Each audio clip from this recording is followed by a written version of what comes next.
नमस्कार, बहुत बहुत स्वागत है आप सभी का। आप देख रहे हैं अनफिल्टर्ड कॉन्वर्सेशंस विद सौरभ। नमस्कार, मैं हूं सौरभ शर्मा आपके साथ। और आज की कॉन्वर्सेशन जो है वो एक बड़े शाश्वत मुद्दे पर होने जा रही है।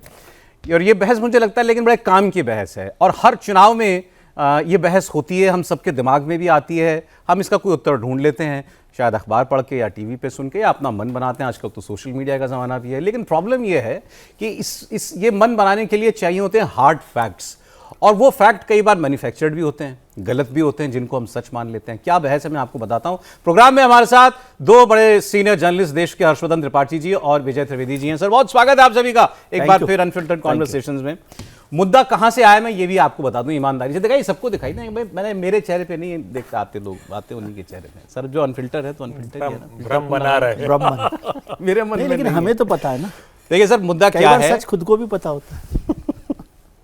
मुद्दा ये है, हम ये बहस निकली यहां से प्रोग्राम में, हम टीवी प्रोग्राम में तीनों थे, और ब्रेक में एक बात शुरू, टीवी पे बात शुरू हुई, जो बहस ब्रेक में बढ़ गई। और ये हुई बहस की ये यूपीए के जो 10 साल थे, मनमोहन सिंह के प्रधानमंत्री के 10 साल, वो 10 साल बेहतर थे, या ये जो 12 साल है, एक दशक जो नरेंद्र मोदी का रहा, इसमें देश को ज़्यादा मिला, इसमें ज़्यादा काम हुआ। तो मैंने ठीक कहा ना, है तो शाश्वत बहस ये। आप समझिए, हम 22 साल को आपके लिए एक 40 मिनट की 45 मिनट की चर्चा में हम लोग कोशिश करेंगे कि इसको समेटें। निकली कहाँ से बात? अभी कुछ दिनों पहले सोनिया गांधी जी ने एक आर्टिकल लिखा था मनमोहन सिंह जी के बचाव में, प्रशंसा में। मनमोहन सिंह जी ने बहुत काम किया। मनमोहन सिंह जी अब नहीं है इस दुनिया में, वो खुद ही कह के गए थे कि इतिहास मेरे प्रति ज़्यादा उदार होगा, जितना भी मेरे बारे में कहा जाता है उससे ज़्यादा। तो हमने कहा चलिए ये बात कर ही लें आज एक बार खुल करके, कि मनमोहन सिंह के कांग्रेस पार्टी के 10 साल की सरकार बेहतर थी या नरेंद्र मोदी के 12 साल की सरकार बेहतर है। अब सर, सवाल ये आएगा सबसे पहले कि आप किस पैमाने पे आकेंगे आप? ये बिल्कुल महत्वपूर्ण सवाल है। वो 10 साल और ये 12 साल कंपैरिजन अगर करेंगे तो किस बेसिस पर करेंगे? तो वो कई सारे आधार होंगे।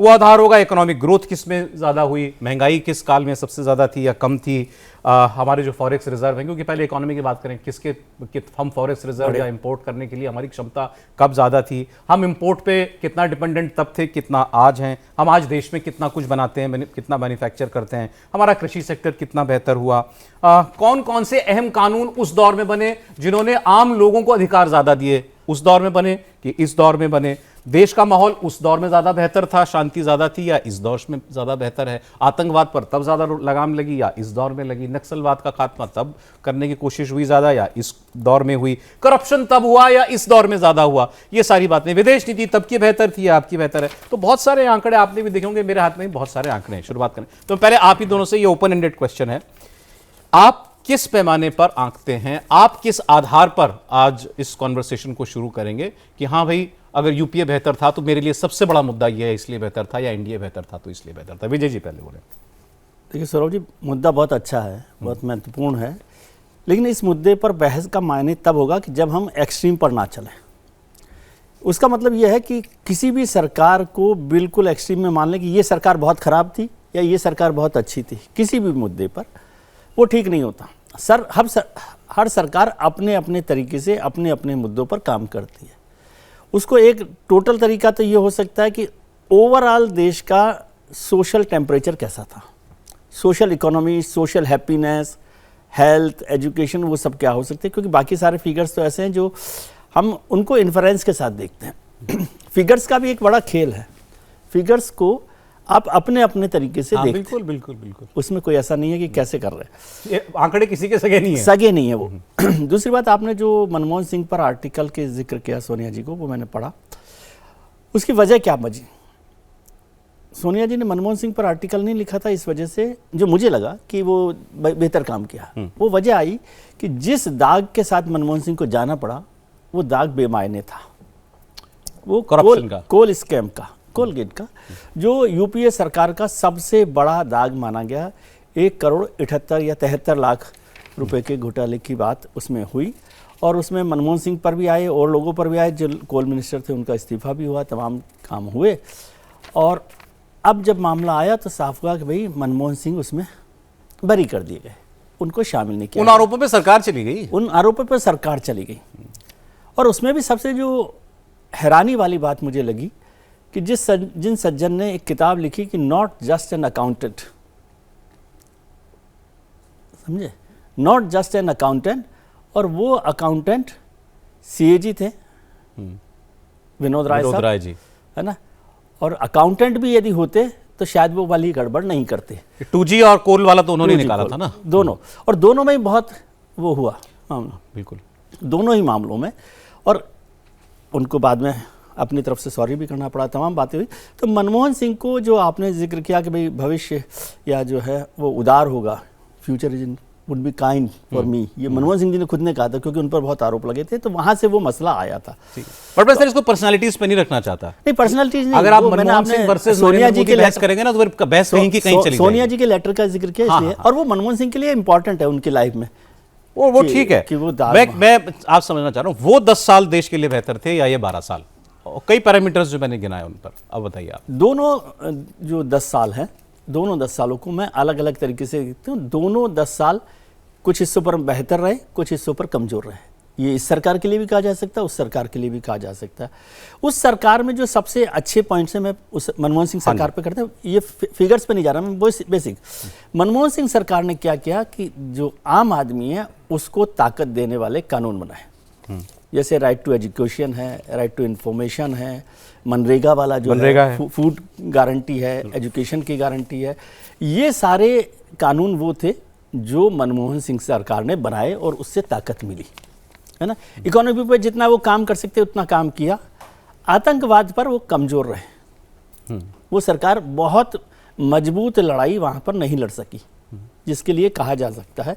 लेकिन उस सरकार ने जब आतंकवाद में वो फेल रहे तो उसकी जिम्मेदारी मिली, समझे। यदि 2004 से 2010 देखे तो मुंबई वाली जो घटना हुई है उसमें होम मिनिस्टर का इस्तीफा हुआ, वहाँ पर महाराष्ट्र के मुख्यमंत्री का भी इस्तीफा हुआ, दोनों लोगों का इस्तीफा हुआ, और कई बार, और उस सरकार में बहुत सारे मंत्रियों का इस्तीफा हुआ। अकाउंटेबिलिटी ज्यादा थी, अकाउंटेबिलिटी उस सरकार की ज्यादा थी।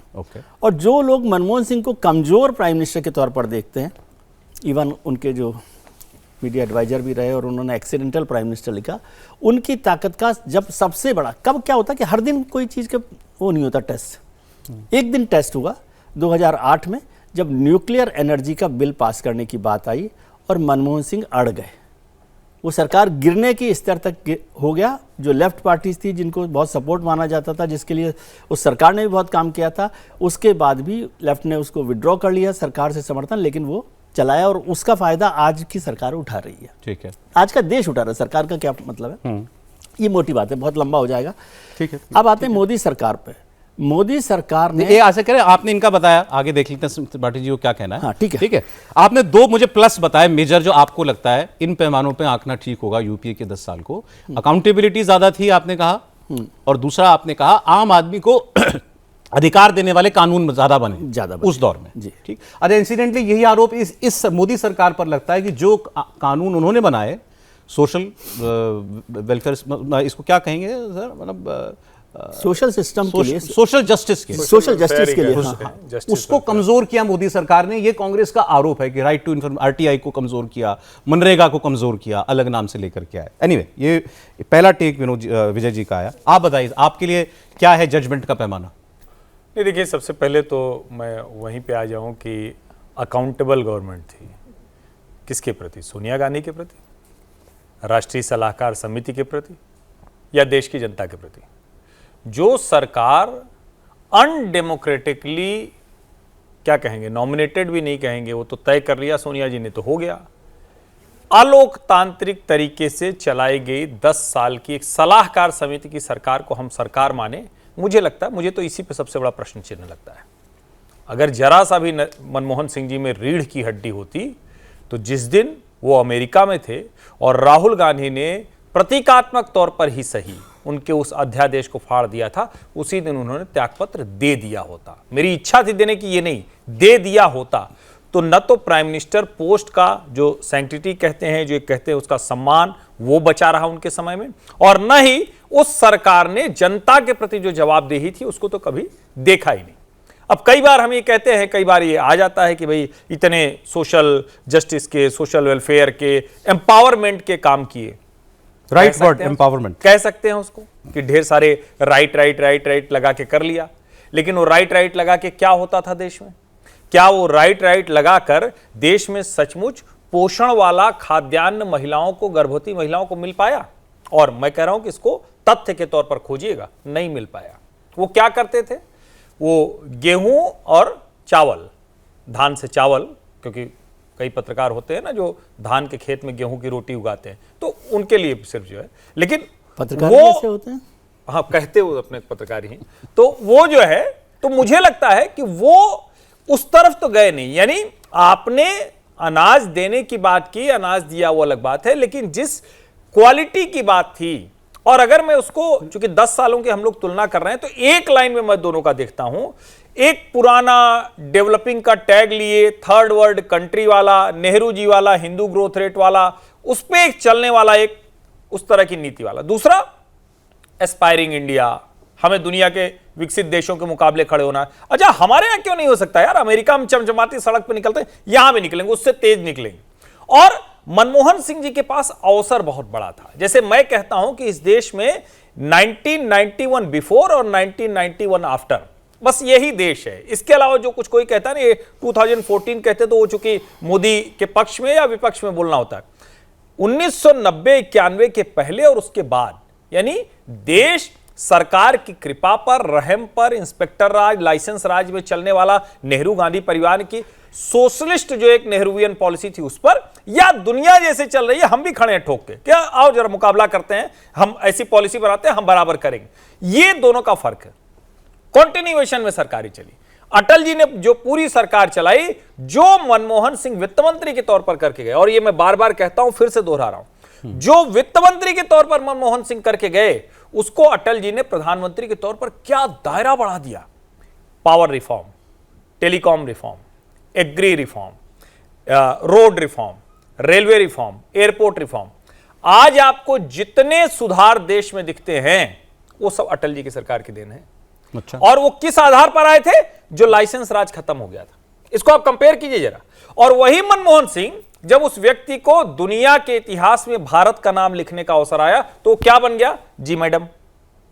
अब इसके बाद भी अगर आप कह रहे हैं कि मैं मान लूं कि वो 10 साल बड़े कमाल के थे, क्योंकि राइट टू लगाकर कुछ उनको करना था, नेशनल एडवाइजरी कमेटी, वो राइट भी थे ना। लेकिन मैं क्या कह रहा हूं, फिर मैं कह रहा हूं आपको, मैंने कहा ना, एक होता है कि आप कुछ चीजों का ऐलान करते हैं कि पब्लिक में, दूसरा पब्लिक ठीक हो जाए। मैं एक ही कह रहा हूं कि, और इसको जितने लोग हैं इसको सर्च कीजिए, खोजिए कि न्यूट्रिशियस फूड क्या लोगों को मिला, क्या राइट टू फूड जो था वो क्या था, और क्या सरकार उससे आगे बढ़ पाई। क्योंकि इस देश में, मतलब हम तो बचपन में चीनी लेकर आए हैं, चीनी जो है राशन की दुकान से हम लेके आए, तो हम जानते हैं कि ये कोई राइट टू फूड कोई बहुत बड़ी ऐसी चीज नहीं थी। हर समय जिसको चाहिए था उसको चीनी 5 किलो, ये फलाना, ये तेल, ये सब मिलता रहा था। अच्छा, उसको नाम देकर कानून जरूर बनाया। ये बता, विजय जी ने कोई हार्ड जजमेंट देने की बजाय ये कहा कि हर सरकार में कुछ बेहतर और कुछ कम होता है। आप क्लियर हैं बिल्कुल कि नहीं, ये 12 साल हर पैमाने पे बेहतर है? नहीं, मैं हर पैमाने पर बेहतर इसलिए मानता हूं कि यहां सरकार की, जिसको कहते हैं ना, जो दृष्टि होती है, वो क्लैरिटी है। वहां कोई क्लैरिटी नहीं थी। आज मेरे मन में आ गया, आज ये करेंगे। आज कोई मंत्री कहता है कि अच्छा चलो मुझे अपनी मिनिस्ट्री अपने लिहाज से चलानी है, वो करेगा। मतलब फॉर एग्जाम्पल मैं आपको बताता हूं, अच्छा चलिए 2-3 बता देता हूं, लोगों को ध्यान में आ जाए। क्योंकि मंत्री का नाम लिया ना, 2-3 मंत्री का नाम याद आ गया। अभी तो एक वो जो दिमागी नक्सल अपने को कह रहे हैं, तो उनका बताता हूं। दिमागी नक्सल उस वक्त गृह मंत्री थे और नक्सलियों के खिलाफ ऑपरेशन कर रहे थे। कांग्रेस वर्किंग कमेटी की मीटिंग में बाकायदा 2 खेमे बन गए और कहा गया कि सरकार ने अगर नक्सलियों के खिलाफ अभियान चलाए तो बड़ी गड़बड़ होगी। चिदंबरम जी आयरन हैंड के साथ नक्सलियों का सफाया करना चाहते थे। इन्हीं की पार्टी के कांग्रेस वर्किंग कमेटी के एक बड़े नेता, और अगर मुझे ठीक याद है तो एक तो उसमें दिग्विजय सिंह थे, दूसरे का नाम याद नहीं है, 2 लोगों ने अखबार में लेख लिखकर अपनी ही सरकार के जो नक्सलियों के खिलाफ चलाए जाने वाला अभियान था उसको कंडम कर दिया। अगर मुझे ठीक याद आ रहा है नाम तो, लेकिन ये मैं तथ्य के तौर पर। दूसरा आपको बताता हूं, अभी बहुत चर्चा होती है, प्रधानमंत्री नरेंद्र मोदी कहते हैं jam, Jan Dhan Aadhaar mobile, jam Trinity बोलते हैं बड़ा।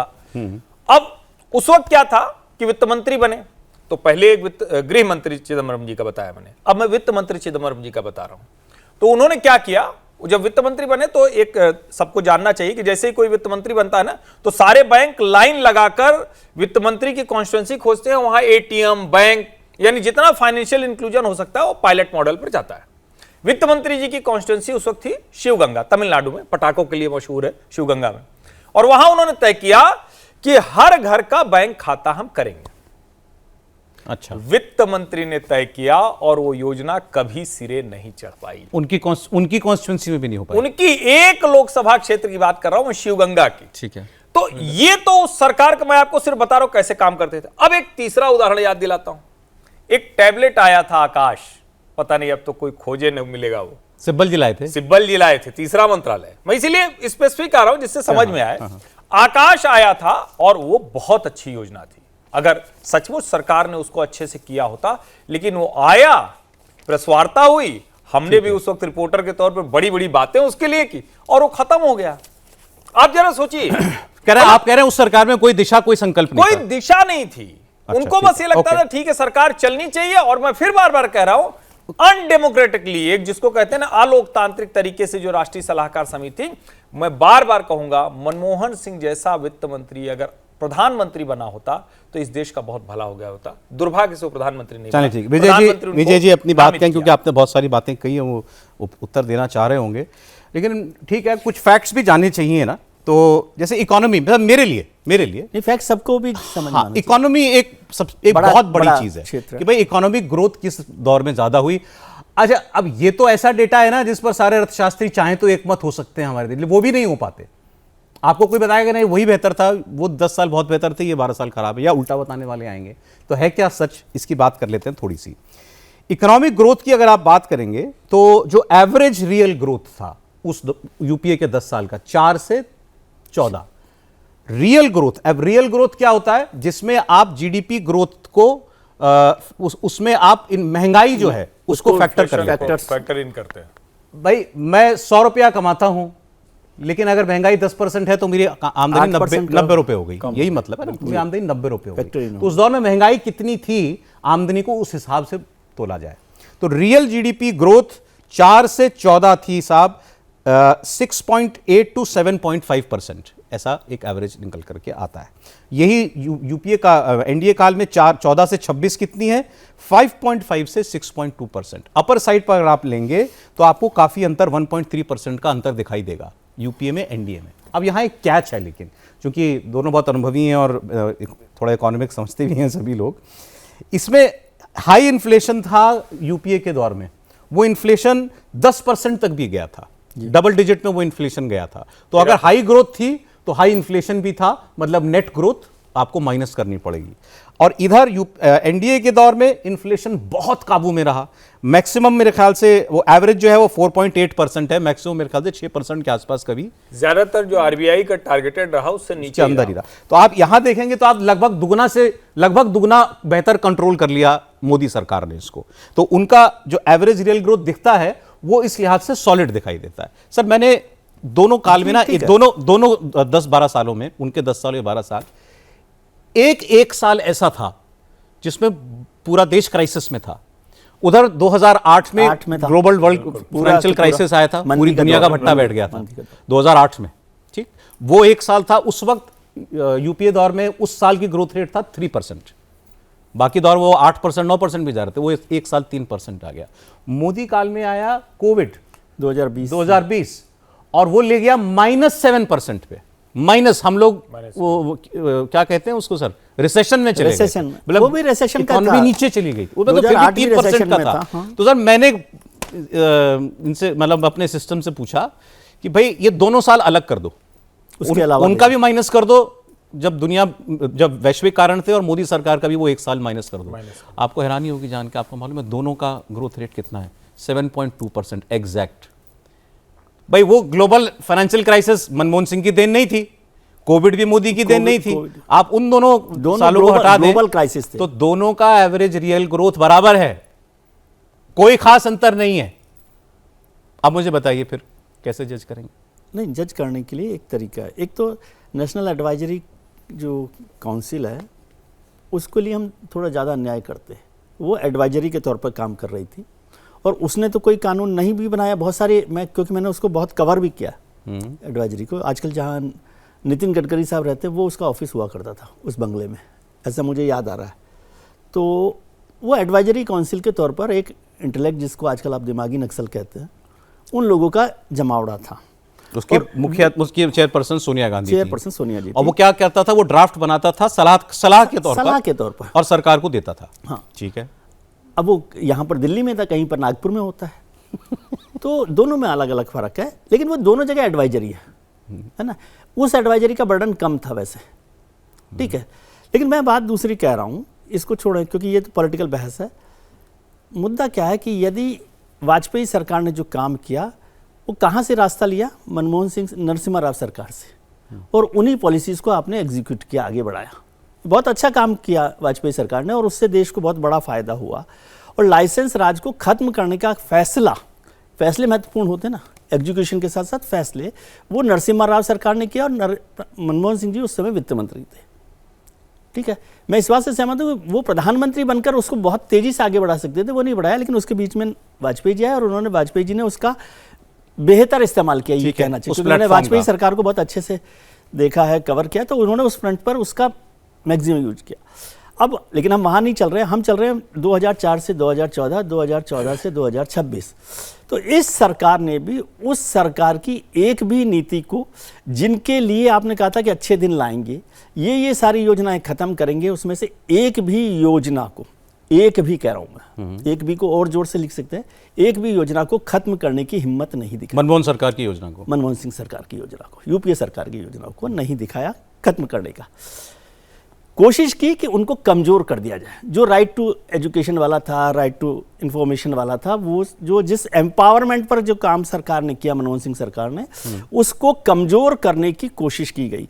लेकिन जो और योजनाएं थी, मनरेगा जैसी योजना, अब यदि योजनाओं पर हम बात करें, मनरेगा योजना की इस सरकार में आने से पहले पार्टी ने सबसे ज्यादा आलोचना की।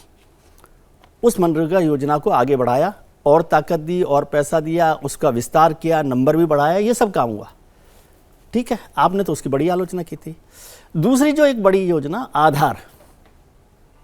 आधार को लेकर सबसे ज्यादा आलोचना इस पार्टी ने की, इस सरकार ने की पहले, और वो आज सरकार आधार पर ही सब कुछ चला रही है। उसको लगता है आधार के बिना तो निराधार है, ठीक है। उस आधार के जो हीरो थे नंदन नीलेकनी साहब, उनको बहुत निशाना बनाया गया पर्सनल लेवल पर। आज वो इस सरकार की जो हाई लेवल कमेटी बनाई गई है नीट को लेकर, एजुकेशन सिस्टम के लिए, उसके वो मैं इसमें कोई आलोचना नहीं कर रहा, अच्छी बात है कि अच्छे कामों को लिया जाए, लेकिन ये एक चीज बताती है कि आपके पास बेस जो था वो वही था, उस बेसिक आइडिया पर आप आगे बढ़े, ठीक है ना। एक बड़ा काम हुआ। नरेंद्र मोदी सर, हम लोग कोई आलोचना के लिए नहीं बैठे, हम एनालिसिस के लिए बैठे। करें, उसमें क्या नहीं, एनालिसिस करने के लिए। आलोचना का मतलब, एनालिसिस का मतलब नहीं, आलोचना का मतलब होता है कि आपने केवल एक दिमाग में ठान लिया है कि ऐसा करना है, एनालिसिस ब्लाइंडेड नहीं है। हाँ, तो नरेंद्र मोदी सरकार की जो सबसे बड़ी ताकत है वो है एजुकेशन लेवल पर। मनमोहन सिंह सरकार ने जो किया, देश के लिए ही कर रहे हैं ना, तो देश के खिलाफ नहीं है, तो उसको आगे बढ़ाने में कोई मदद हो, उसमें नरेंद्र मोदी सरकार में प्रधानमंत्री को आप 10 में से 8 नंबर दे सकते हैं एजुकेशन पर, और सरकार को 4 दे सकते हैं, क्योंकि वो एजुकेशन लेवल पे तो बहुत ही स्लो चल रही है। मैं बार बार कहता हूं कि ये सरकार नरेंद्र मोदी, तो आपने नंबर किस बात के दे रहे हैं? मैं मोदी को कह रहा हूं कि नरेंद्र मोदी जो एग्जीक्यूशन करते हैं या जो फैसले करते हैं, वो 10 में से 8 नंबर है, उसको दिया जा सकता है, वो बुलेट ट्रेन पे चल रहे हैं। और ये जो पूरी सरकार है वो मीटर गेज पर चल रही है। और जिस बात पर हम आलोचना करते हैं कि वो सरकार में मंत्री अलग अलग तरीके से सोचते थे, उसका एक डेफिनेशन होता है कि वो डेमोक्रेटिक गवर्नमेंट थी। ये सरकार है जिसमें मंत्रियों को पता ही नहीं, वो सेंट्रलाइज तरीके से काम करती है, और उसे यदि वैसे कहा जाए तो वो अनडेमोक्रेटिक। अच्छा सर, ठीक है। देखिए, 2 बातों पे बात कर लेते हैं। आपने अभी 2 बात की, वो आप जिसको उन्होंने एम्पावरमेंट कहा, वो आपने कहा कि वो कानून यूपीए ने बनाए, इन्होंने कमजोर किए, प्लस एग्जीक्यूशन, दो बड़े महत्वपूर्ण, दो बड़े महत्वपूर्ण। अब देखिए पहले एम्पावरमेंट वाली बात कर लेते हैं, एक minute. Right to information, right to education, right to food security, MNREGA, forest rights, ये सारे कानून लाई, और मैं मानता हूं क्रांतिकारी कानून थे। आरटीआई जैसी चीज सोचिए ना, कि मैं चिट्ठी लिख करके सरकार से कुछ भी जानकारी निकलवा सकता हूं, बहुत बड़ी बात है, ठीक। इसके जवाब में क्या कहा जाता है, जवाब, और क्या ये जवाब सही है, उचित है? ये कहा जाता है कि रियल एम्पावरमेंट तो इस सरकार ने किया, जिसका वो जैम का जिक्र कर रहे थे, जनधन, आधार, मोबाइल। अरे अब बैंक अकाउंट खोला तो सोशल इंक्लूजन हुआ ना, वो भी मनमोहन सिंह सरकार का फैसला था, वैसे मैं बताऊं आपको। अच्छा चलिए, इस पर वो जवाब देंगे। पीएम जनधन योजना, पीएम किसान डायरेक्ट बेनिफिट ट्रांसफर स्कीम, गरीब कल्याण योजना जो किसानों को मिलती है उसका जिक्र किया जा सकता है। इसके अलावा जो और सोशल स्कीम्स थी जैसे घर बनाना, उसमें जो सरकार ने मदद की, या शौचालय बनाना, या उज्ज्वला स्कीम जिसके थ्रू आपने सिलेंडर बांटे, या वो दूसरी स्कीम जिसके थ्रू आपने एलईडी बल्ब बांटे, ये सारी बातें, ये अलग किस्म का सोशल इंक्लूजन है। हाँ ठीक है। और सीधे आदमी तक पहुंचना, जिसमें सरकार सीधे आदमी तक पहुंच रही है, क्या ये उस एम्पावरमेंट का जवाब हो सकता है जो जिसकी बात वो कर रहे थे? नहीं, पहले तो मैं उसी पर आऊं कि मोदी इसमें सरकार दोनों अलग अलग चीजें हैं। मोदी सरकार ने मनमोहन सरकार की नीतियों को पूरी तरह से खारिज भी नहीं कर सकी और उसको कमज़ोर किया। तो एक स्कीम, और ये सबको जानना चाहिए, क्योंकि होता क्या है कि सिर्फ हम बात करते हैं कि मनरेगा ख़त्म नहीं हुआ, उसको जान लेना चाहिए। मनरेगा यूपीए शासनकाल में कच्चे काम का एक जरिया था। कहते थे भाई ठीक है, हम गांव में जो बेरोजगार है उसको काम दे देंगे। और होता क्या था, नहर बनी कि नहीं बनी पता नहीं, गायब हो गई। तालाब बना कि नहीं बना, गायब हो गया। और पूरी तरह से वो कांग्रेस के मंडल प्रभारी से लेकर जिले के नेताओं तक के बढ़िया खाने पीने, बढ़िया से रहने का पूरा इंतजाम था। क्यों? क्योंकि जितना बजट मनरेगा का लगा उसकी तुलना में कुछ काम ही नहीं हुआ। अब मोदी सरकार फिर क्यों मनरेगा कर रही? मोदी सरकार ने उसको पक्के काम में बदल दिया, उसको डीबीटी से जोड़ दिया, उसका पूरा फॉर्मेट बदल दिया। यानी जिस एलोकेशन, बजट एलोकेशन तो हो रहा था लेकिन वो पता नहीं कहां जा रहा था। अब वो जो बजट एलोकेशन है वो गांव के इंफ्रास्ट्रक्चर को दुरुस्त कर रहा है। पहले पक्के कामों में जोड़ा ही नहीं जाता था, अब वो सब उसके साथ हो रहा है। नंबर एक। नंबर दो, ये सरकार का कंटिन्यूएशन में होना ये अच्छी बात है, लेकिन सरकार बन जाने पर अपनी ही बात भूल जाना ये तो बड़ी गंदी बात है। और ये मनमोहन सिंह ने किया। कैसे? मनमोहन सिंह जो अटल जी की सरकार में गोल्डन क्वाड्रिलेटर बना, उसकी रफ्तार ही खत्म हो गई। जो डेडिकेटेड फ्रेट कॉरिडोर जो मनमोहन सिंह ने सोचा करें, यूपीए के शासनकाल में उसका काम ही ढंग से आगे नहीं बढ़ पाया। अब वो होता हुआ दिख रहा है, अब उसके लाइन बिछ गई है, अब लगभग सब हो जाएगा। जिस आधार की बात कर रहे हैं उस आधार पर यूपीए शासनकाल में तय ही नहीं कर पाए कि करना क्या है। जिस रिफॉर्म की बात की गई थी उस रिफॉर्म को छोड़कर, जितने रिफॉर्म हुए थे उन सारे रिफॉर्म को छोड़कर वो दूसरी पटरी पर चले गए, और जिसको बार बार कहते हैं कि हम तो एम्पावरमेंट की तरफ जा रहे हैं। और जरा सोचिए, जिसको रघुराम राजन ने बाकायदा लिपिबद्ध किया है, बोला भी है, गवर्नर रहते उन्होंने कहा कि यूपीए के शासन काल में फोन बैंकिंग होती थी, जिसको प्रधानमंत्री रैलियों में बताने लगे कि पता नहीं कौन लोन दिलवा देता था, कैसे लोन दिलवा देता था। और सोचिए, हम क्राइसिस से बच गए क्योंकि हमारा जो एनपीए था वो बुरी तरह से बैंकों को खराब कर रहा था, जिसको इस शासनकाल ने किया। और अभी बैंकों की जो फिस्कल हेल्थ कहते हैं वो सबसे अच्छी स्थिति में है पिछले कई दशकों में। यानी बैंकों के पास जो उनका जो बोनस डिविडेंड है, जिस स्थिति में है, जो कर्ज की वापसी होती है उस सब को लेकर। तो ये कहते हैं, तो आपने जब बैंक बैलेंस शीट में लिखना ही बंद कर दिया तो होगा ही नहीं, ये कहां आरोप लगता है। नहीं, ये कौन कह रहा है लिखना बंद कर दिया? क्या है वो right of versus right of करना और एनपीए को नए तरीके से डिफाइन करना। कितनी बार ये बताया जाए, और चूंकि मैं अर्थशास्त्र का विद्यार्थी हूं इसलिए फिर कह रहा हूं, राइट ऑफ मतलब कर्जा माफी नहीं होती है। राइट ऑफ मतलब ये हुआ कि उसकी प्रोविजनिंग अलग से करनी होती है। और जैसे उदाहरण के लिए विजय माल्या की संपत्तियां हैं, उनके कर्जे को राइट ऑफ अगर किया भी जाएगा तो उनकी संपत्तियों को बेचकर वसूला जाएगा। जो ये नीरव मोदी है, 8,500 करोड़ की संपत्तियां उसकी बेचकर वसूली गई। और एसबीआई की चेयरपर्सन अरुंधति भट्टाचार्य, अभी वो किसी और वेंचर के साथ हैं, उन्होंने बताया कि हम यूपीए के समय में कैसे बैंकिंग में काम करते थे और अभी कैसे करते थे, कर्ज वसूली कितनी मुश्किल होती थी। अभी बाकायदा एक सिस्टम है कि 50 करोड़ से ऊपर वाले, 100 करोड़ से ऊपर वाले लोन अगर एक क्वार्टर उनकी मिस हो गई, जिसको हम ईएमआई कहते हैं, तो तुरंत अलार्म बज जाता है ऊपर तक और उस पर रिकवरी शुरू हो जाती है, उसको रोक लिया जाता। पहले क्या था, कोई दिक्कत नहीं, फोन आ गया, ठीक है थोड़ा और आगे बढ़ा दो। हम उस मानसिकता से बाहर लाएं। और जहां तक रही बात कि क्या हम हासिल कर सकते थे, जिस ग्रोथ रेट को हम कहते हैं कि यूपीए के शासनकाल में मिली, उसका बेस, उसकी बुनियाद पूरी अटल जी के सरकार में बनी। और अगर शायद वो कंटिन्यूएशन में होता तो हम आज उस जगह पर खड़े। एक जवाब और दीजिए विजय, फिर मैं आता हूं। इन्होंने कहा एक लाइन बोल दूं, सिर्फ एक लाइन, सिर्फ एक शब्द बोलूंगा। जैसे उसको अलग अलग परिभाषित किया जाता है। इकोनॉमिस्ट उसको कहते हैं कि वो पॉलिसी पैरालिसिस था, बिजनेसमैन कहते हैं, इकोनॉमिस्ट कहते हैं लॉस्ट डेकेड था यूपीए के शासनकाल के 10 सालों के लिए। मेरी अपनी एक डेफिनेशन है उसकी, मैं उसको स्पीड ब्रेकर डेकेड कहता हूं। अगर वो स्पीड ब्रेकर डेकेड नहीं होता तो भारत आज दुनिया में और बेहतर स्थिति में खड़ा होता।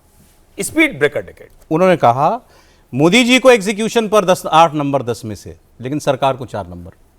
और ये एग्जीक्यूशन तो हम इसी सरकार, मतलब इस सरकार की यूएसपी मानी जाती है वैसे। नहीं मतलब विजय जी कह रहे हैं तो उन्होंने कुछ सोच के कहा होगा, लेकिन मेरा ये मानना है कि जैसे एग्जीक्यूशन का जो लेवल है वो जितना ऊंचा है वो पूरी सरकार के बिना संभव नहीं। आप 35-36 करोड़ खाते वो मोदी जी बैठ के नहीं कर सकते, पूरी बैंकिंग इंडस्ट्री लगी, सब लगे तभी हो पाया। अगर आप कह रहे हैं कि जो यूपीए के शासनकाल में 8 किलोमीटर प्रति दिन का जो राष्ट्रीय राजमार्ग का था, हाईवे का, वो आके हो गया 33 किलोमीटर, तो आप उसके बिना नहीं कर सकते। अगर आप ये कह रहे हैं, ये भी जोड़ दीजिए, सड़क को काउंट करने का डिजाइन भी बदल दिया आपने। नहीं, डिजाइन नहीं बदला, सिंगल, अब सड़क के दोनों हिस्सों को आपने कर दिया, मतलब 8 किलोमीटर चले तो 16 किलोमीटर होगा। अब सड़क बनाने का खैर वो इशू नहीं है, सड़क दूसरा नहीं, मैं ये भी बता देना, अब सड़क जो है लेन के हिसाब से काउंटिंग होने लगी। ठीक कर दें, थोड़ा सा ठीक कर दें, क्योंकि होता क्या कई चीजें ये चल पड़ती हैं। वो आपने भी वही बोला, विजय जी ने ऐसा नहीं है। अरे भाई अब लेन में सड़क बनती है। पहले सड़कें जितने नेशनल हाईवे होते वो क्या होता था, सिंगल लेन या डबल लेन, और डबल लेन भी प्रॉपर नहीं होते थे क्योंकि उनके बीच में डिवाइडर नहीं होता था। आप अब सड़क की जो चौड़ाई देखते हैं वो प्रॉपर लेन सिस्टम, जो इंटरनेशनल लेन सिस्टम है उसके आधार पर। समझिए, तो इसलिए ठीक है, इसलिए उसमें कोई फर्क नहीं है। नहीं कह रहे कि बदल दिया, कोई बदला नहीं है। मैं फिर यही तो मैं समझा रहा हूं। ट्रिक जो है वो तो लेन ही है ना भाई लेन आपकी पहले भी उतनी थी, ठीक है, उससे पहले तो आपके पास डिवाइडर ही नहीं था। वैसे मुझे भी थोड़ी सी हैरानी हुई आपने जब ये बात बोली कि एग्जीक्यूशन पर इस सरकार को 4 नंबर। भाई ये तो हार्ड डेटा है ना। डिफेंस एक्सपोर्ट 1,000-1,500 करोड़ रुपए का होता था साल का, आज 21,000 करोड़ रुपए डिफेंस एक्सपोर्ट हो रहा है। Highway 11-12 kilometre per day, Tripathi ji ने 8 किलोमीटर बोला, मेरे पास 11-12 किलोमीटर पर डे 8 न्यूनतम था। आज 28 से 34 किलोमीटर पर डे हाईवे बन रहे हैं। रेलवे ऑलमोस्ट सारा जो है ब्रॉड गेज का वो इलेक्ट्रीफाई हो चुका है, डेडिकेटेड फ्रोट कॉरिडोर बन गया है, पोर्ट कैपेसिटी डबल हो गई है, पावर कैपेसिटी हमारी उस वक्त थी 249 गीगावाट, 250 गीगावाट मान लीजिए, आज वो 450 गीगावाट के करीब अगर पहुंच गई है। और आज भी ये आज कल की खबर थी कि पहली बार सोलर कैपेसिटी हमारी फॉसिल फ्यूल कैपेसिटी से ज्यादा हो गई, मतलब रिन्यूएबल कैपेसिटी फॉसिल फ्यूल से जो है ज्यादा हो गई है, पहले से काम होना चाहिए था। सैनिटाइजेशन पर आप बहस कर सकते हैं कि सरकार ने हर गांव को ओडीएफ फ्री डिक्लेयर कर दिया, वो हुआ कि नहीं हुआ, लेकिन जिस तरीके से स्वच्छ भारत पुश मिला वो तो देखने लायक बात थी। गैस की, पानी की, पाइप नल का पानी कितने घरों में था। मैं तो ये कह रहा हूं कि आप आलोचना को एक्सट्रीम पर मत ले जाइए कि बिल्कुल कुछ नहीं किया, या उन्होंने कुछ नहीं किया, या इन्होंने सब कुछ कर दिया। दोनों चीजों के बीच की बात है। जैसा अब मनमोहन सिंह सरकार को छोड़ दीजिए, आप इस सरकार पे बात करते हैं, क्योंकि वो तो ठीक है, उसको जितने आलोचना करें, तारीफ करें, उसका वो एरा निकल गया। हमें बात करनी चाहिए आज की सरकार पे। एजुकेशन पे बहुत अच्छी बात किया। ये सरकार में क्या कि प्रोपेगेंडा बहुत चलता है। प्रोपेगेंडा में सबसे फास्ट स्पीड है इसकी, गीगाबाइट से भी ज़्यादा। जनधन योजना को देखिए, जनधन योजना का रिकॉर्ड देखिए कि जितने अकाउंट खोले गए उसमें से कितने चल रहे हैं, कितने बंद हो गए, कितने लोग के पैसे अकाउंट में हैं। ये बात उसमें जो सबसे बड़ी ताकत हुई, जिसकी तारीफ करनी चाहिए, कि बहुत सारी योजनाओं को डीबीटी से जोड़ दिया गया, तो करप्शन में कमी आई। इस बात पर इस सरकार को ताकत देनी चाहिए, जिसके लिए अभी हर्षवर्धन जी मनरेगा में कह रहे थे, उसमें उन्होंने उस बात का जिक्र नहीं किया, लेकिन वो पैसा सीधा वहां पर सरपंच और जो तो यहाँ पर बैंक के थ्रू आ रहा है, उससे फायदा हुआ, लेकिन वो उस तरह से नहीं चल रहा। एक योजना चलाई गई पीएम प्रधानमंत्री बीमा योजना, जिसके लिए आपके अकाउंट से भी 20 रुपये महीने के या साल के शायद निकलते हैं, वो निकल रहे हैं। पहले 12 रुपये थे, अब 20 रुपये निकल रहे हैं। आप बैंक जाइए, उसमें मैं तो समझ रहा हूँ, मेरा तो चल रहा है, मेरे बैंक ने भी कहा कि आपको बंद करना है, तो मैंने कहा 20 रुपये, मुझे बीमा के लिए कोई फर्क नहीं पड़ रहा, देश के लिए भी यदि काम में आ रहा हूँ, मतलब कि मैं अपने एहसान की बात नहीं कर रहा, लेकिन मुझे नहीं लगा। लेकिन वहाँ मुझे बताया गया कि बहुत सारे लोग उस अकाउंट को बंद कर रहे हैं। उज्ज्वला योजना, जिसकी सबसे ज़्यादा तारीफ की जाती है, उसका एक इंटरव्यू इंडिया टीवी ने किया प्रधानमंत्री जी के सबसे बड़े अफसर नृपेंद्र मिश्र जी के साथ। नृपेंद्र मिश्र जी का इंटरव्यू मुझे याद है, मैं ऑन रिकॉर्ड बात करता हूँ। नृपेंद्र मिश्र जी ने कहा कि प्रधानमंत्री उज्ज्वला योजना के समर्थन में नहीं थे, और हमें उनको कन्विंस करना पड़ा कि इस योजना का मायने क्या है, इस योजना का एग्जीक्यूशन क्या है, और उसके बाद वो तैयार हुए। ठीक है, अभी मैंने इसको थोड़ा सा क्वालिफाई कर दिया सर, चैनल की बात है, सब्सिडी की वजह से हाँ वो सब मैं कारण कोई भी हो, लेकिन वो उज्ज्वला योजना का मेन क्या है, मेन चीज क्या है सब्सिडी योजना कि के आप साथ- बीपीएल परिवार को वो सब्सिडाइज सिलेंडर दे रहे हैं, वो उतनी हाँ, हाँ। बड़ी सब्सिडी तो को लेकिन लेकर उसके लिए कन्विंस आप- नहीं थे, लेकिन बाद में हो गए। जिसके लिए मैंने कहा ही ना, बाद में हो गए, हाँ। लेकिन जिसके लिए आप पूरी क्रेडिट उनको दे दें, उसके लिए वो प्राइमरी तौर पर कन्विंस नहीं थे। ठीक है, ये बात बता रहा हूँ। धर्मेंद्र प्रधान जी ने उसमें बहुत काम किया था, नरेंद्र मिश्रा जी ने उस पर बहुत काम किया और वो कन्विंस हुए। प्रधानमंत्री कन्विंस नहीं होते तो वो योजना नहीं होती, इसमें कोई बात नहीं।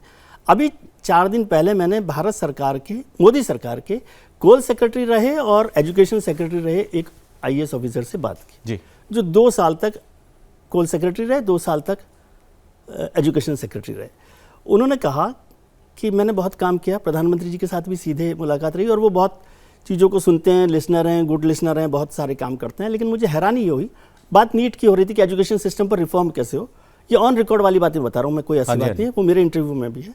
और उन्होंने उसको, मैंने दोबारा पूछा कि भाई ये ना हो कि कन्फ्यूजन में कोई बात कहें, तो उनका मैं कोल सेक्रेटरी रहा 2 साल, तो मेरी प्रधानमंत्री के साथ 8 मुलाकात हुई, हर बात पे की क्या चर्चा, क्योंकि उस समय ये सारा कोल पे इस सरकार ने बहुत काम किया। जो कोल घोटाला हुआ, उसका जो कोल ब्लॉक रुक गए थे सुप्रीम कोर्ट की वजह से, उसको एग्जीक्यूट करने का काम इस सरकार ने किया, इस सरकार ने किया, मोदी सरकार ने। और वो बड़ा काम था, नहीं तो पावर क्राइसिस पर हम पहुंचते।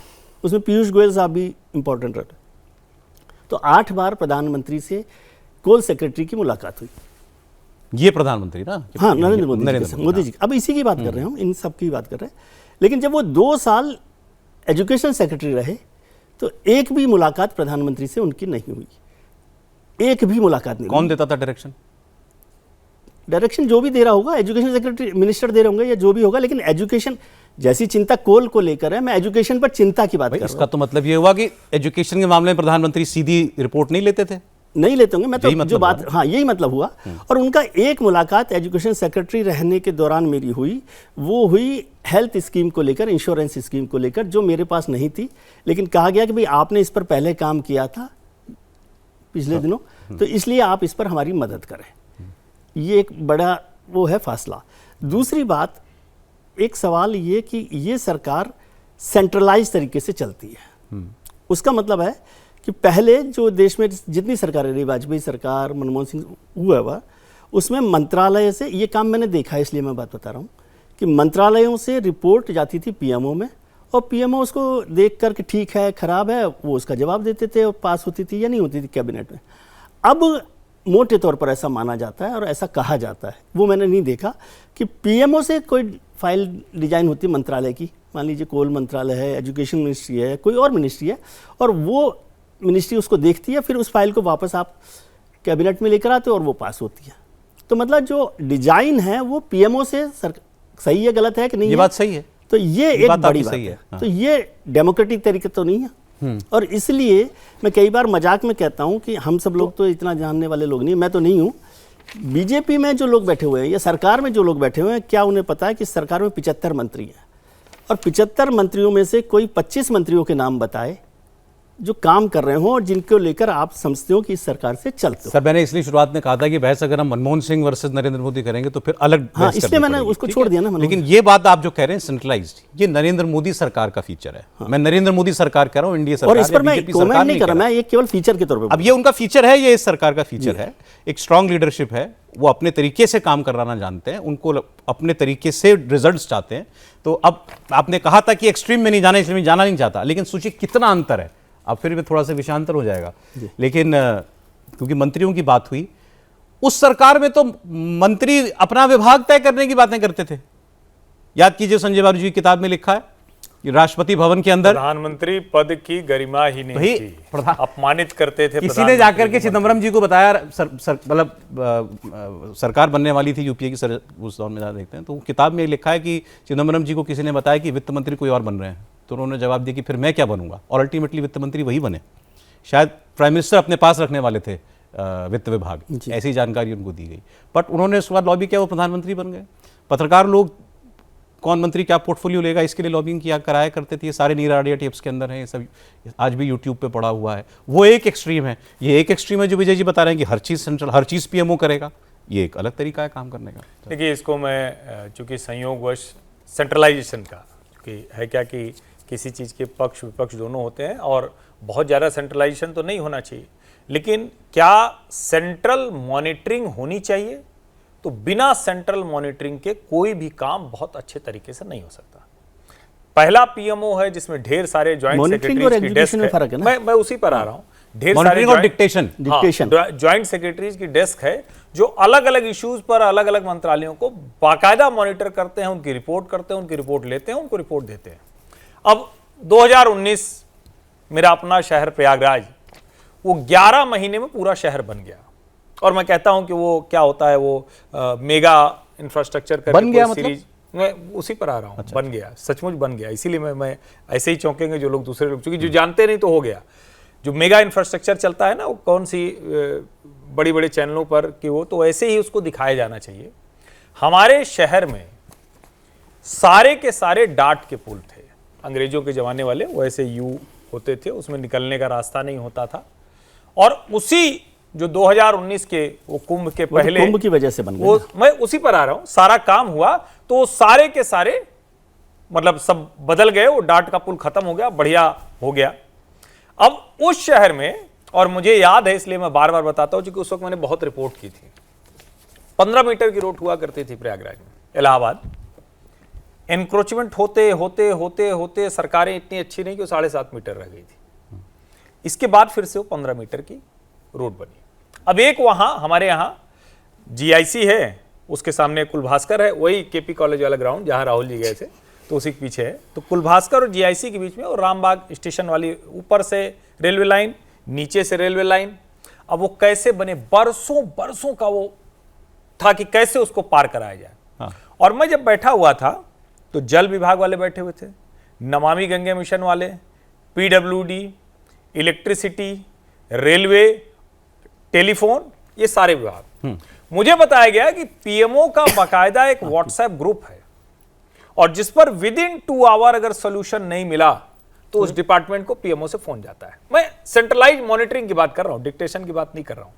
और यही वो वजह रही कि 11 महीने में वो शहर, वो हवाई अड्डा, वो रेलवे स्टेशन इतने ढेर सारे, वो सड़कें, वो चौराहे, वो सब बनकर तैयार हो गए कि इतना बड़ा आयोजन उन्होंने आसानी से कर लिया। अब इसको जरा पूरे देश पर लेकर आ जाते हैं। पोर्ट की कहानी तो इस देश में कहीं ही नहीं जा रही। जिस दिन कही जाएगी ठीक से, आप उसकी कल्पना नहीं कर पाएंगे जिस स्केल पर हम पहुंच गए हैं। लेकिन पावर पर आते हैं, और वो बड़ा जरूरी है, क्योंकि विजय जी ने बड़ी अच्छी बात कही, एक लाइन कही, तो मुझे उसी से याद आ गया तो उसको उठा लिया मैंने। 2013 में नॉर्दर्न ग्रिड फेल हो गई थी। 72 घंटे तक उत्तर भारत अंधेरे में डूबा हुआ था। हर बारिश में यूपीए के शासनकाल में, मैं कहूंगा आर्काइव से अखबार निकालिए, टीवी की हेडलाइन हो निकालिए, जैसे ही जून जुलाई का महीना आता था, जुलाई अगस्त में हर हफ्ते आता था, कोयले का भंडार खत्म, बारिश की वजह से खनन रुका, इतने समय में बिजली कटौती होगी, पावर ट्रिपिंग होगी, और देश के सारे हिस्से अंधेरे में डूबे रहते थे। ये सरकार थी, और आप उसको कह रहे हैं बड़ी अच्छी सरकार थी, वो एम्पावरमेंट किया, अंधेरे में रहे देश के लोग, एम्पावरमेंट है। और आज आप रिकॉर्ड स्थिति में है। और अभी जो ये सोलर वाला जो रेवोल्यूशन हो रहा है ना, वो तो कमाल है। मेरे अपने घर में भी इलाहाबाद की छत पर लगा हुआ है, प्रयागराज सब जगह लग गया, वो कमाल हो रहा है। मतलब हमारे देश में जहां सूर्य देवता की इतनी कृपा रहती है, हमारी सरकारों ने इस तरह सोचा नहीं। और हम जो ये सब कर रहे हैं, इंटरनेशनल जितने, जो आप उसको कह लीजिए कि इंटरनेशनली कंप्लायंट, उसको अगर एक शब्द में बोले, मुझे लगता है विजय जी भी इस बात पर सहमत हो नहीं जाएंगे कि बात कर रहा है हार्ड इंफ्रास्ट्रक्चर डेवलपमेंट पर तो इस सरकार से आप नहीं कर सकते। इसमें कोई बहस ही नहीं हो सकती। और पावर, आपने बोला, मैं कह रहा हूं पावर पे, इलेक्ट्रिफिकेशन पे, रेलवे पर, और सड़कों पे, हाईवे पे, पोर्ट्स पे बहुत बड़ा काम हुआ है। डिफेंस मैन्युफैक्चरिंग पे, हालांकि अभी मैं देख रहा था कि हमारा अभी जीडीपी में 4% हिस्सेदारी है पोर्ट्स को लेकर, लेकिन पोर्ट्स पे बहुत बड़ा काम हुआ। नहीं, जहां नहीं हुआ, जैसे मैन्युफैक्चरिंग का श्रेय हमारी जीडीपी में, लेकिन यूपी में भी 15% था, आज भी 15% चर्चा जो कर रहे हैं, एग्रीकल्चर ग्रोथ तब भी 3.5% थी, आज भी कह रहा हूं कि मैन्युफैक्चरिंग, भाई इसी से तो इकोनॉमी की बड़ी बात पता, ये तो सब दिख ही रहा है ना, और इस पर कोई भी मना नहीं करेगा। इसलिए मैंने कहा कि एनालिसिस करना, आलोचना करना, इसलिए मैं एक्सट्रीम पर नहीं जाता। तो वो पावर पे जितना काम हुआ है, सोलर पर काम हुआ है, रेलवे पर जो काम हुआ है, रेलवे में भी बहुत बड़ा काम हुआ है इस सरकार में, वो हुआ। लेकिन मैन्युफैक्चरिंग सेक्टर में हम 15% पर ही हैं, जो सबसे बड़ा देश को आगे बढ़ाना, किसी भी देश को आगे बढ़ाने के लिए, ये सच है, ये सच है। पहले उस भी पर 15 काम- थे, आज भी उस पर- 15%। तो उस पर काम होना चाहिए था और हो रहा होगा, लेकिन अभी कम है। सर्विस सेक्टर हम अभी भी उसी पर डिपेंडेंट है, और वो उसकी वजह क्या है, क्योंकि हम हमेशा सर्विस सेक्टर हमारा बहुत बड़ा हो गया। हमेशा आप एग्रीकल्चर और सर्विस पर ही depend हम हैं। हमेशा बहुत बड़ा हो गया है size। हम हमेशा अमेरिका की तरफ देखते हैं। अमेरिका सर्विस सेक्टर पर चल रहा था। अब अमेरिका वाले लोग तो हैं बड़े लोग, वो व्हाइट कॉलर है, सुपर व्हाइट कॉलर वाले लोग हैं, तो इसलिए वो चला रहे थे सर्विस सेक्टर। अब वो भी आगे इंफ्रास्ट्रक्चर पर, मैन्युफैक्चरिंग पर, लेकिन वो एक बड़ा नुकसान हुआ, जिस सर, पर काम होना चाहिए। अंत में आपके 10 मैं बता रहा हूँ लास्ट में हम लोग बस एक, क्योंकि आगे इस चर्चा को कहीं तो एंड करेंगे, नहीं तो ये तो चलता ही रहेगा सर। मैं तो कर सकता हूँ 2 घंटे और नहीं ठीक है, लेकिन एंड आप अपनी बात कह लीजिएगा। उन्होंने हमारा और अपना दोनों का नहीं इसके बोल बाद दिया। आतंकवाद, नेशनल सिक्योरिटी, फॉरेन पॉलिसी, एक राउंड इसका करेंगे, ठीक। बाकी हमने इकोनॉमी की, मैं एक लाइन इंफ्रास्ट्रक्चर केवल की, इस पर सोशल बोलना जस्टिस चाह रहा हूँ, की बात इंफ्रास्ट्रक्चर की करेंगे। बात। जो आपने मेरे से सवाल किया था कि प्रधानमंत्री के 8 नंबर और सरकार के 4 नंबर, उसका एक बड़ा उदाहरण है स्मार्ट सिटी योजना। 100 स्मार्ट सिटी योजना बिल्कुल, बनाई थी, बिल्कुल वाजिब। वो कहाँ है कोई पता नहीं। प्रधानमंत्री ने एक ऐसी योजना बनाई थी जिसके लिए मैं ईमानदारी से सोचता हूँ, मैं सबसे पहले गया था प्रधानमंत्री के गांव में, जयपुरा थी वहाँ पर, वाराणसी, जयपुर, कि वो योजना से मुझे लगा कि देश भर के 10-20 हजार गांवों की सूरत बदल जाएगी। सांसद निधि योजना, ग्रामीण निधि कुछ योजना थी, हर सांसद को गांव अडॉप्ट करने थे, लेकिन वो गांव कहीं पर भी डेवलप नहीं हुए। स्वच्छता अभियान पे बहुत बड़े तरीके से बिग बैंग से किया, हालांकि ये मनमोहन सिंह सरकार में भी चलता था और गांधी के जमाने से चल रहा है, लेकिन वो आज बिल्कुल फेल तरीके से है। आज देश के सारे शहरों की हालत बहुत अच्छी नहीं है। अब वो प्रधानमंत्री जी तो नहीं करेंगे, उसको एजुकेशन लेवल पे किसी को करना था ना, वो उस पर काम नहीं किया गया, ये बड़ा है। और 2 बड़े सेक्टर एजुकेशन और हेल्थ, इस पर इस सरकार ने कोई काम नहीं किया, बल्कि जो यूपीए सरकार ने, नहीं उस पर मैं बोलता, हेल्थ पर ही आ रहे, तो यूपीए सरकार ने जो मेडिकल टूरिज्म पर काम किया था, उस मेडिकल टूरिज्म को इस सरकार ने रिलीजियस टूरिज्म पर बदल दिया। चलिए एजुकेशन और हेल्थ पे बोलिए। नहीं देखिए, एजुकेशन और हेल्थ को लेकर चूंकि चर्चा जिस तरह से होती है, तो यूं लगता है कि इस सरकार में कुछ हुआ नहीं है। सबसे पहले तो ये कि अगर हम उसको एजुकेशन से जोड़ के देखेंगे या हेल्थ से जोड़कर देखेंगे, सबसे बेसिक क्या था? डॉक्टर ही नहीं होगा तो आप कहाँ से काम करिएगा? आपके पास अगर डॉक्टर ही नहीं है तो आप कहाँ से काम करिएगा? और मैंने कोविड के समय में एक आंकड़ा निकाला था, हमारे यहाँ जो कहते हैं ना कि प्रति व्यक्ति खर्च कितना है, तो 600 से 700 रुपए का आंकड़ा था। लंदन में, यूके या इस तरह के डेवलप्ड कंट्री में 10,000 रुपए है हमारा, उनका साइज, मतलब देश को समझने के लिए। हमारे यहाँ डॉक्टर ही नहीं थे। इस सरकार ने एमबीबीएस और एमडी की सीटें डबल कर दी। अब उसको आप एजुकेशन में देखेंगे या हेल्थ में जरा चेक करिएगा, और सिर्फ डबल नहीं किया, इसका परिणाम आपको आगे देखने को मिलेगा। बात सच है, ये फैक्ट भी सिर्फ इतना नहीं किया, जब आप डॉक्टर की सीट बढ़ाएंगे तो ऐसा तो है नहीं कि ये कोई और काम करना है कि चलो बिल्डिंग बना दो, कर दो, इतना नहीं होगा। जब तक हॉस्पिटल नहीं होगा, नहीं मेडिकल कॉलेज मेडिकल फैसिलिटी के बिना नहीं बनेगा, यानी यहाँ एक चिकित्सालय चाहिए, वो दोनों साथ में बना। और अगर डॉक्टर बनेगा, मेडिकल चिकित्सालय बनेगा, तो नर्स नहीं होगी तो किसी काम का नहीं होगा। हर बगल में नर्सिंग होम बना। आप जरा कल्पना कीजिए, उत्तर प्रदेश के हर जिले में मेडिकल कॉलेज और नर्सिंग होम बना है। ये छोटी बात नहीं, और ये मैं पूरे देश के पैमाने पर कर रहा हूं। क्या ये दोनों के दोनों काम जो है प्राइवेट सेक्टर में ही चल रहे हैं या सरकारी पर भरोसा कर रहे हैं आप? नहीं, कितने बच्चे, सर ये पूरी तरह सरकारी है सर। नहीं है जो ठीक है, लेकिन कितने लोग, आप मेडिकल की सीट तो प्राइवेट भी होगी, सरकारी भी होगी। सीट की बात नहीं कर रहा हूं मैं, इंफ्रास्ट्रक्चर की, सिस्टम, हॉस्पिटल्स की, स्कूल्स की, कॉलेजेस की हालत जो है वो प्राइवेट सेक्टर। आज तो सारे के सारे लोग, हमारे यहाँ तो जो मेयर्स भी होते हैं वो भी सोचते हैं कि प्राइवेट स्कूल में बच्चों को भर्ती करते ही हैं, लेकिन मैं क्या कर रहा हूँ, दोनों बात एक साथ नहीं हो सकती ना। हमने अभी बात की एजुकेशन हेल्थ में किया क्या, और जो हम लोगों को शायद ना अनुमान हो, लेकिन जो आयुष्मान भारत योजना है उसने इस देश के रिसीविंग एंड पर, नहीं अभी एक और बताऊंगा सर, उस पर भी आप सहमत होंगे, क्योंकि आयुष्मान भारत क्रांतिकारी योजना है, क्रांतिकारी है। और उससे भी क्रांतिकारी एक योजना है जिसकी चर्चा पता नहीं क्यों कम होती है। प्रधानमंत्री जन औषधि इस देश के जो कमजोर वर्ग के लोग हैं उनके घर का बजट ठीक कर दिया है। 100 रुपया वाली दवाइयां 30 रुपया मिल रही है। लेकिन इतनी दुकानें खुली वो है, आप लीजिए, आपके अगर मैंने उस दुकान का उपयोग भी किया। मैं तो उपयोग भी क्या वो करता हूं, पूरे देश में इतनी है भाई, मैं तो जहां जाता हूं खोजता भी हूं। इस पर थोड़ा सा बोल। और जो जन औषधि योजना है उसने जिस तरह से, मतलब डॉक्टर जन औषधि आपको ब्रांडेड जो आप दवाई खरीदते हैं उसका जेनेरिक वर्जन दे देती है, बहुत सस्ती होती है। और इसीलिए मैं कह रहा हूं कि कई चीजें ये, और देखिए अभी हम जहां खड़े हैं, मोदी सरकार को ध्यान से जरा सुनना चाहिए।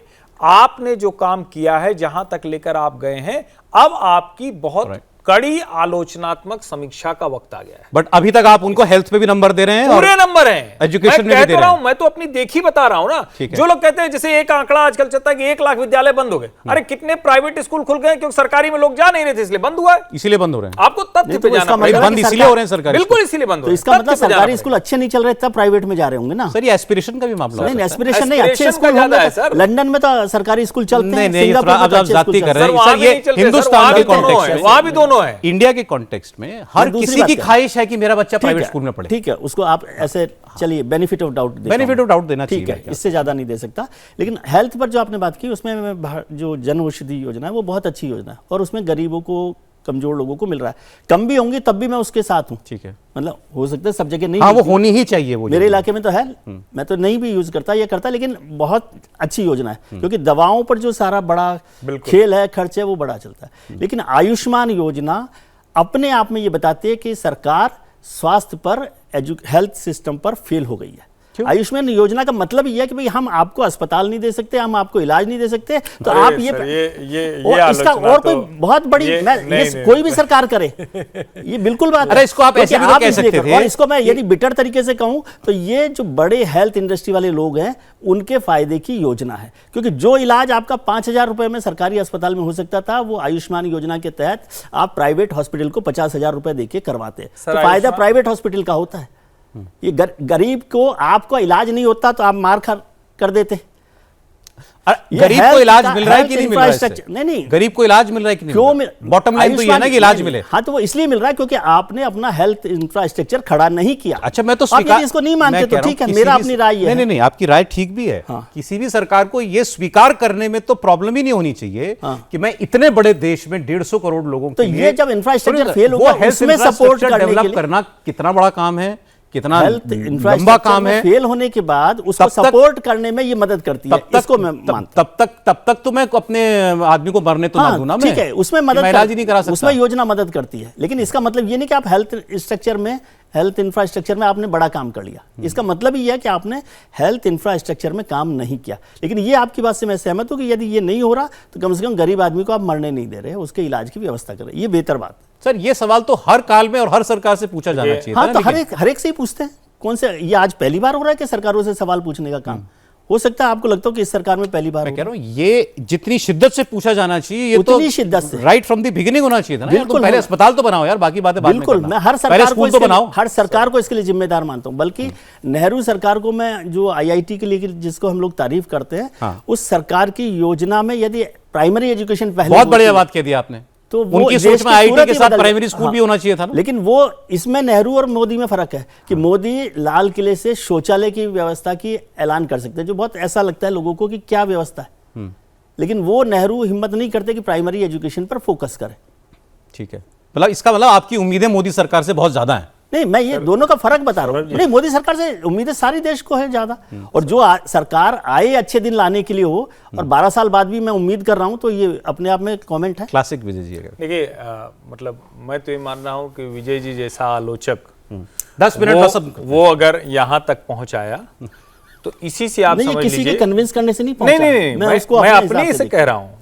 अगर विजय जी जैसा आलोचक यहाँ तक पहुँचाया, इसको जरा आप ध्यान से देखिए, समझिए। और जिसको मैं बार बार कहता हूँ, ज्यादा आलोचना में वो पक्ष दबता है।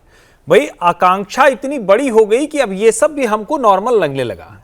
आप कह रहे हैं Aspiration बहुत empowerment। बढ़ गई है, ये सच है। आप कह रहे हैं एम्पावरमेंट, अरे क्या कमाल है, दिन रात बिजली मिल रही है, बढ़िया वाली एलईडी में बिजली मिल रही है, बच्चे की आंख नहीं जा रही, परिवार वाले खुश हैं, चमक रहा है पूरा भारत। एम्पावरमेंट नहीं है, इससे बड़ा एम्पावरमेंट क्या होगा? अच्छा चलिए और आगे एम्पावरमेंट चलते हैं। एक होता है sustainable development goal, SDG, world bank तय करता है, दुनिया की संस्थाएं तय करती हैं। उसमें अलग अलग पैरामीटर हैं, उसमें मल्टी डायमेंशनल पावर्टी होती है। अभी तक पावर्टी की बात करते थे, अब मल्टी डायमेंशनल पावर्टी मतलब रोशनी अच्छी आ रही है कि नहीं, सब चीजों के factors नजदीक, होते सब कुछ उसमें, घर कैसा है, खाना अच्छा मिला कि नहीं, हाँ, न्यूट्रिशनल खाना मतलब कैसा सेब खा पा रहे हो कि नहीं, एनएसएस पर भी उस पर काम करते उस पर काम करते। उसमें हमने 25 करोड़ लोगों को गरीबी रेखा से बाहर निकाल दिया एमडीजी में, मल्टी एमडीपी में। अब उससे आगे जरा आ जाइए, हम इतनी इसको देर से समझना चाहिए। 10 सेकंड और लूंगा। ये जो आप बता रहे हैं ना मल्टी डायमेंशनल पावर्टी, अब केवल पावर्टी लाइन आंकड़ा नहीं, पैमाना नहीं है कि तुम एक दिन का 40 रुपया कमा रहे हो कि नहीं कमा रहे हो, वट जो भी उसकी वो होती है नहीं, line। पॉवर्टी लाइन के वक्त भी बहुत सारे पैरामीटर्स होते थे, ये इतना जेनेरिक नहीं है पॉवर्टी लाइन का मतलब कि आप 40 रुपए खर्च करते हैं, उस समय भी पैरामीटर्स होते थे। यही लेकिन बताया ये गया जो है हमको ना, तो। नहीं ये जो है बड़ा काम किया गया, उसमें परचेज, प्रोडक्शन, हेल्थ सब होते थे, लेकिन मल्टी डायमेंशनल में ज्यादा उसको विस्तार दे ठीक दिया है, गया। ठीक जी। और जहां हम खड़े हुए हैं जरा आप सोचिए, और मैं तो कहता हूं खोजिए कि 1983 में चंडीगढ़ में सेमीकंडक्टर फैक्ट्री लगी तो क्यों बंद हो गई, क्यों किसी सरकार ने आग नहीं लग सोचा? गई थी उसमें, तो अब सोचिए ना क्यों उसके बाद नहीं किया। आग लगना कोई घटना है? अरे लग गई, दूसरी 80 में बनाओ। बनाई थी पहली सेमी 83 में। उससे बड़ी घटना तो आप वो जिक्र कर सकते हैं कि रायबरेली में एम्स का बोर्ड लगा हुआ था बहुत समय तक, अरे वो तो खैर अद्भुत ही है, तो इसलिए सब सरकारों के वहां बनाना था। हाँ बनाना था, अब जाके था, बना, अब बनाए, अब जाके ये बना। सब चीजें। अरे सर अब फाइनल राउंड, बस अब एक मुझे national security, terrorism, foreign policy, और इसमें नेशनल सिक्योरिटी उसमें ऑब्वियसली जो है सिक्योर मतलब डिफेंस आई ही जाएगा जी सर। इस पे तो मुझे लगता है विजय जी इसमें सहमत हो जाऊंगा। हो जाएंगे आप सहमत? मुझे लगता है नेशनल सिक्योरिटी और डिफेंस में इस सरकार ने बहुत अच्छा काम किया है। अच्छा इसमें काम। हाँ, इसमें कोई शक ही नहीं है, बल्कि एक जो ताकतवर देश की जो जुबान होती है उसका इस्तेमाल हमने किया है और उस पर काम किया। पाकिस्तान को तो हम वैसे भी बहुत मजबूत देश के तौर पर नहीं देखते, लेकिन जो चाइना को लेकर, पाकिस्तान को लेकर, बांग्लादेश को लेकर जो हम एक तरह से हमारे जो डिफेंस के लोग हैं, जो एक बार मैं किसी आर्मी चीफ से बात कर रहा था कि 2.5 वॉर के लिए हम लोग लगातार रहते हैं, इसमें तैयार रहते हैं। तो उसमें हम लोगों ने मजबूती से काम किया। और ख़ास तौर से इसमें हमारे जो तीनों लोग हैं, मोदी जी, डोवाल साहब एनएसए और अमित शाह भी उस काम में, क्योंकि बीएसएफ जो है ना, हाँ, लोग सोचेंगे इंटरनल कि सिक्योरिटी विदेश तो का मोदी मतलब क्या इनका है? अमित शाह जी का ही नहीं, जिम्मा बॉर्डर तो हमारे सारे बीएसएफ सुरक्षित करते हैं, Exactly, बीएसएफ होम मिनिस्ट्री के पास होता है, तो इसलिए वो मजबूत काम और है। नक्सलिज्म पर तो मतलब पूरी तरह से, कल भी हम लोग चर्चा कर रहे थे, नक्सलिज्म पर बहुत बड़ा काम उन्होंने किया है। ठीक है। अब जो काम नक्सलिज्म के लिए रह गया वो थोड़ा सा बड़ा मुश्किल काम दिमागी है, वाला। दिमागी नक्सल वाला, तो उस पर वो कैसे लेकिन करेंगे? करना सरकार? पड़ेगा ना सर, करना फिर पड़ेगा। नक्सली आ मतलब जाए। इसमें इस पे आपके मन में कोई इफ एंड बट नहीं है? मेरे को कोई इफन बट नहीं है इस बात पर। Modi government foreign has been policy strong. में जो एक बड़ा चेंज हमने किया वो था कि जो हम लोग एक नेम की तरफ चलते थे, एक यूनिलेटरल तरीके से, या तीसरे पक्ष की तरफ रहते थे, उससे हम मल्टी डायमेंशन मल्टी अलाइनमेंट पे आए। मल्टी अलाइनमेंट डिप्लोमेसी पर आ गए। लेकिन उस पर अभी बहुत काम करने की जरूरत है, और जैसा हम डिफेंस पर मजबूत रहते हैं ऐसा ही फॉरेन पॉलिसी में मजबूत रहे, ये एक जरूरत मुझे लगती है। 100% जरूरत नहीं है, लेकिन कुछ अभी कमी लगती है। आप उन लोगों में से कभी-कभी हैं या नहीं है कि जो कहते हैं कि अब तो हम मतलब इजराइल और अमेरिका के कैंप में चले गए हैं? नहीं, मैं इस पे जाते ही नहीं, कैंप में जाना है। देश के हित में जो हो उसके साथ मैं रहता हूं, और इजराइल के साथ रहना देश के हित में है। देश के हित में है। हाँ, और इजराइल जो, क्योंकि इजराइल हमेशा देश के साथ खड़ा रहा, हमारे साथ खड़ा रहा। Okay okay. लेकिन अमेरिका हमारे साथ नहीं खड़ा रहा। लेकिन आपने कहा रक्षा नीति में जितने हम मजबूत रहे उतने विदेश नीति में उतने मजबूत उतने नहीं है। नहीं इसका है। मतलब ये नहीं कि चलिए, 100% कोई फेल हुए हैं, लेकिन बहुत सारी जगह पर कई बार जब खड़ा होना चाहिए तब हम खड़े नहीं स्पेशली होते। ट्रंप के सामने। हाँ। ठीक है सर, फाइनल वर्ड। नहीं, देखिए, सुरक्षा और विदेश नीति। मुझे लगता है इस पे तो हम और विजय जी एक ही पेज पे खड़े हैं। वैसे भी ज्यादातर बातों में वो ठीक है, थोड़ा उसको सा डिफाइन करने का वो, तरीका। आ ही गए वहां तक। लेकिन जो मूल बात है, तो भारत की विदेश नीति कैसे देखें? यूपीए शासन काल में शर्म अल शेख, अब मैंने शब्द बोला, आप खोज के पढ़ लीजिए तो आपको समझ में आ जाएगा कि अभी की और तब की विदेश नीति में क्या फर्क है।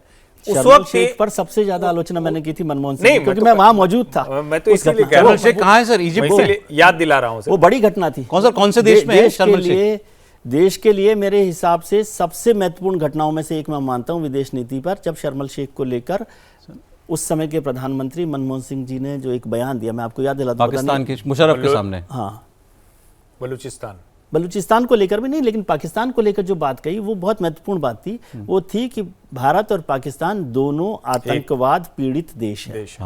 पॉलिसी स्टेटमेंट, परपेट्रेटर को हमने विक्टिम बता दिया। हाँ, तो ये एक बड़ी गलती के तौर पर मैं देखता हूँ। सर देश तो बता दीजिए, शर्म शेख था कहाँ? अब आप जाएंगे तो फिर मिल जाएगा। देश इंपॉर्टेंट नहीं है, उसमें इंपॉर्टेंट बात ये थी, और मेरे को आज तक भी इस बात की तकलीफ है कि भारत ये कहे कि पाकिस्तान और भारत आतंकवाद, भले ही कुछ हद तक सच हो वो बात, बराबर तोल दिया। हाँ, लेकिन बराबर तोल देना बहुत महत्वपूर्ण मसला है। लेकिन आतंकवादी घटनाएं कम हुई, और आतंकवादी घटनाओं का जो होना था उसका जवाब हमने दिया, क्योंकि आतंकवादी घटनाओं को मैं 100% के तौर पे नहीं देखता। बहुत सारे लोग पुलवामा की बात करेंगे, बहुत सारे लोग और बात करेंगे। नहीं, यूपीए में तो मुंबई अटैक जो था 2008 का, उसको ही सबसे बड़ा उदाहरण बताया जाता है कि तब कुछ नहीं किया भारत ने। वहाँ भारत कितने में- 200 लोग, पौने लेकिन 200 लोग मारे मुंबई गए। में जो लड़ाई लड़ी थी उस वक्त वो लड़ाई लड़ी थी, विदेश नीति के तौर पर उस लड़ाई को नहीं लड़ा। ये दाग तो हमेशा मनमोहन सिंह सरकार पर रहेगा। जी, कंक्लूड कर लीजिए। नहीं, और इसीलिए मैं कह रहा हूं कि इस मसले पर तो कोई पैरेलल ही नहीं, जिसको अंग्रेजी में शब्द कहते हैं ना, नो मैच। विदेश नीति और रक्षा नीति पर कोई मैच नहीं है। लेकिन मैं इस सरकार का जो पॉलिसी स्टेटमेंट है उसको इससे जोड़कर देखता हूं कि डिफेंस, एक्सटर्नल अफेयर्स और इकोनॉमिक पॉलिसी, तीनों को मोदी सरकार ने क्लब कर दिया। इसीलिए आज हमारे जो रिश्ते बनते हैं, जिसको मल्टी अलाइनमेंट डिप्लोमेसी कहते हैं, जिससे हमारे रिश्ते सऊदी अरब से, यूएई से, रशिया से, चाइना से, यूरोपीय यूनियन के देशों से, अमेरिका से, जो अलग अलग तरीके से बनते हैं। और सबसे जरूरी बात मुझे लगता है कि अगर इसकी बात नहीं करेंगे, मोदी सरकार ने जो नेबरहुड फर्स्ट की पॉलिसी उसको पूरी तरह से बदल दिया। ऐसा नहीं, यहां भी बहुत मुश्किलें आई, लेकिन हमारा भूटान से रिश्ता तो हमेशा अच्छा ही रहा। श्रीलंका से जो गड़बड़ हुई उसको हमने ठीक किया, चाइना घुसे। नेपाल में हमने जो किया, मालदीव में जो हमने किया, और एक तरह से कहें कि जिन जगहों पर हमें लगता था, और इन सब से आगे हमने स्ट्रेटेजिक लोकेशंस पर जो कुछ करना शुरू किया है वो कमाल है, चाहे वो बॉर्डर लाइन रोड में इंफ्रास्ट्रक्चर हो। जी नहीं, केवल विदेश पर जो बोला उन्होंने, एक बहुत अच्छी लाइन बोली कि इकोनॉमिक्स विदेश को, हमारे एक्सटर्नल अफेयर्स रक्षा को, डिफेंस को क्लब कर दिया।